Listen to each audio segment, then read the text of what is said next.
সেটা মেনে চলুন। আপনার ধর্মীয় অনুষ্ঠান আপনি পালন করুন, আমরা আপনাদের সঙ্গে সহযোগিতা করতে প্রস্তুত আছি। কিন্তু কোনো উপহার, কোনো ডিজে যদি বাজে, আমি স্পট থেকেই তুলে নিয়ে আসবো, বা এখন থেকে আমার নজরদারি চলছে যে রাস্তাতেও যদি কোনো ডিজে মেশিন ভাড়া কোথাও যাচ্ছে, সেই ডিজে মেশিন আমি কিন্তু সিজ করে দেব। কোন রকমের ডিজে সাউন্ড বরদাস্ত করা হবে না।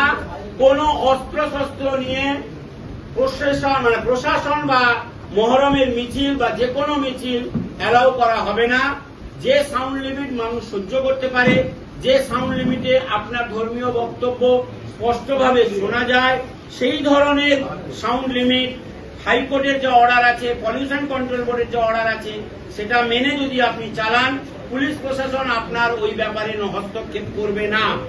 কিন্তু ওই তুলতে গেলাম, এমন বক্স উঁচু করে দিলাম লাইনে টাচ করছে, এমন বক্স উঁচু করে দিলাম আপনার সামনের লোক তার পাশের জনকে কি বলছে শোনা যাচ্ছে না, এগুলো চলবে না। গত বছর যার নিয়ম নীতি ছিল, যা রুট ছিল, তার কোনো পরিবর্তন হবে না। নতুন কোনো রুটের অনুমতি হবে না। রুট কেটে ছোট করে এই পাড়া দিয়ে চলে গেলাম হবে না।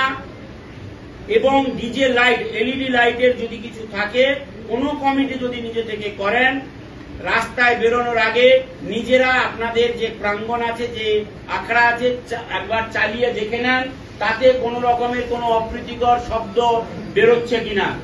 কারণ ওই যে লোকটার কাছ থেকে ভাড়া নিচ্ছেন, সেই লোকটা দেখা যাবে ওই মাইক্রো চিপটা অন্য কাউকে ভাড়া দিয়েছে, সে এডিট না করে আপনারটা চালিয়ে দিল, দিয়ে সেটাকে নিয়ে একটা অশান্তি হলো।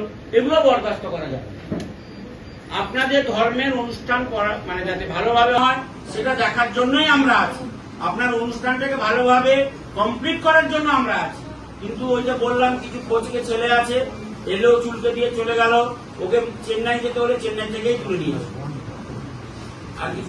এই ধরনের আরও গুরুত্বপূর্ণ খবর সবার আগে পেতে আমাদের পেজটি ফলো করুন, ভিডিওটি লাইক ও শেয়ার করুন এবং ইউটিউব চ্যানেলটি সাবস্ক্রাইব করতে ভুলবেন না।